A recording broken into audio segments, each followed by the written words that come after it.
Hey Jaren, what are you feeling right now? Anong nararamdaman mo? Masaya po, hindi po natatakot. Ayan kaya! Masaya at hindi natatakot si candidate number 4. At maaari ka nang pumili. At ang nabunot mo, Jaren, ay walang iba, kundi si Concehala Elsa Vigilancia.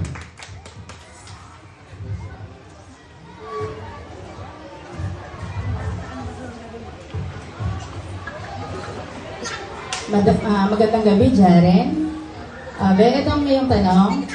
Pag sinabing makabansa, ang unang tatlong gawain ang pumapasok sa isip mo na magpapakita nito. Gumawa ng mabuti. Pangalawa, gumalang sa matatanda. Pangatlo, sumunod sa mga utos ng guro. Thank you. Congratulations. Thank you, sir.